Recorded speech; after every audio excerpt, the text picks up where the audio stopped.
Shalom, bienvenidos.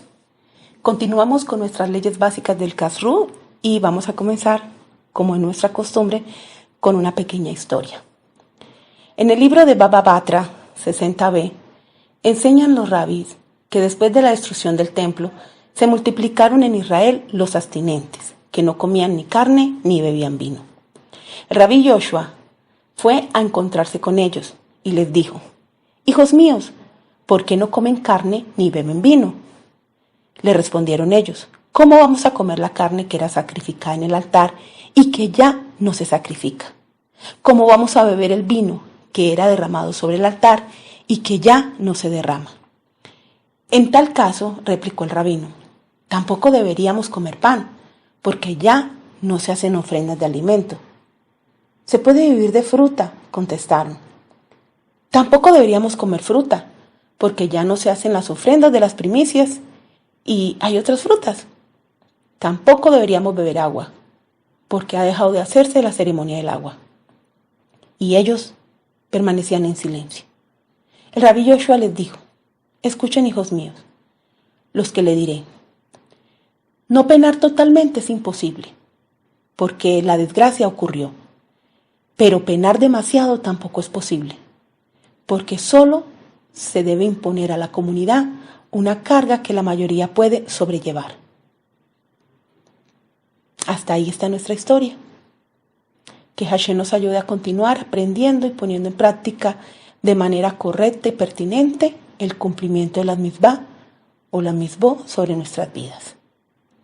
La clase pasada terminamos por hablar de que dependiendo del material, el uso o la forma del recipiente, era permitido el proceso de kasherización. El recipientes utilizados para líquidos calientes se debe de hervir con agua caliente, hirviendo y hacer el debido proceso.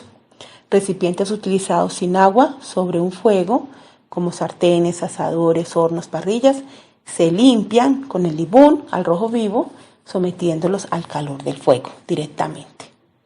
La mayoría de los utensilios que son de metal y madera, según las autoridades rabínicas, se pueden hacer kasher. Pero lo que es la porcelana, la arcilla, el barro y entre otras, no es posible convertirlos. Aún más si nuestros utensilios poseen ranuras, espacios estrechos, partes pegadas o decoraciones con grietas difíciles de alcanzar para limpiar en todo el proceso, tampoco los podemos utilizar para kasherizar. O sea que quedan totalmente nulos. Hoy en día, debido a la tecnología la cual ha entrado a nuestra cocina, tenemos diferentes tipos de cocinas. Entonces, en el proceso de la kasherización de nuestros mesones o nuestras estufas, también hay que mirar y preguntarle a nuestro rabino cuál es la manera correcta para poderla hacer apta, ya que hay diversidades. Hay cocinas hoy en día en mármol, hay cocinas en vidrio, hay cocinas en cerámica, hay cocinas en acero inoxidable, hay cocinas en muchísimos materiales, aún hasta materiales en madera. Entonces, debido a eso, tenemos que tener claridad frente a la manera de limpiarla. Cocinas que vienen ya con las hornallas incrustadas, o sea, los fogones o la parte ya en sí para cocinar, poner nuestros recipientes. Y cuando se coloca un recipiente y empieza de pronto un recipiente con carne o cárnica y empieza de pronto a chorrear, a pringar, a arrojar de la propia comida, cae muchas veces sobre el mismo mesón. El problema no está en sí en la hornilla, porque la hornilla inmediatamente después de haberse chorreado, bien sea con carne o con leche, el mismo proceso de agarrar del libún, que es encender a buena potencia los quemadores, hace kasher la hornilla.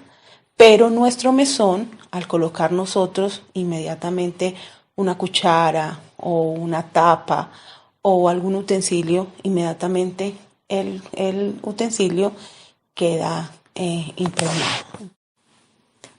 En el caso de los hornos microondas, que su proceso de cocción es distinto al del horno convencional y no usan el fuego para cocinar ni tampoco el calor de las resistencias del horno convencional, nos debe preocupar que el horno, al usarse, el alimento que se va a ingresar debe estar tapado para que el vapor que salga de la comida no se penetre en las paredes del horno y el horno pueda seguirse utilizando.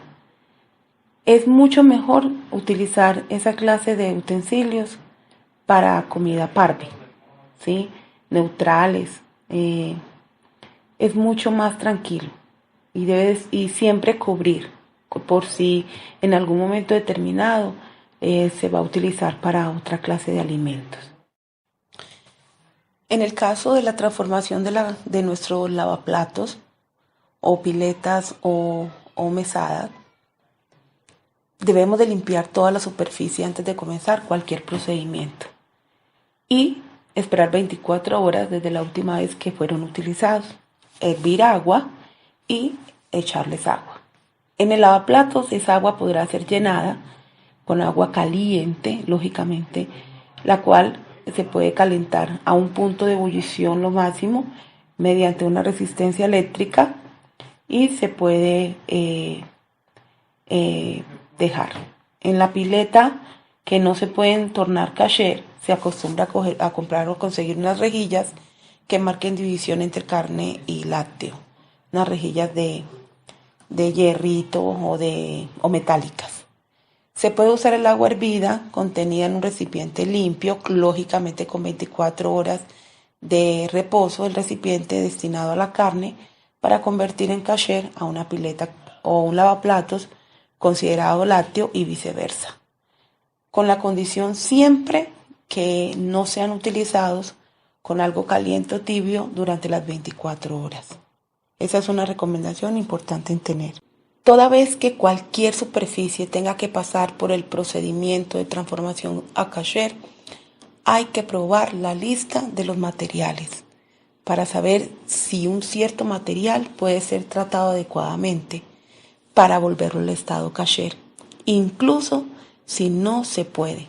Hay condiciones variables que podrían hacerse a pesar de todo, pero siempre tenemos que tener en cuenta al rabino para ese proceso, porque consultar al rabino, incluso en aquellos casos donde está casi seguro que no hay ninguna solución viable para un determinado problema de kashrut, ellos siempre van a saber, de acuerdo a la halajá, qué medida nos pueden indicar que sería la más práctica para solucionar nuestro problema.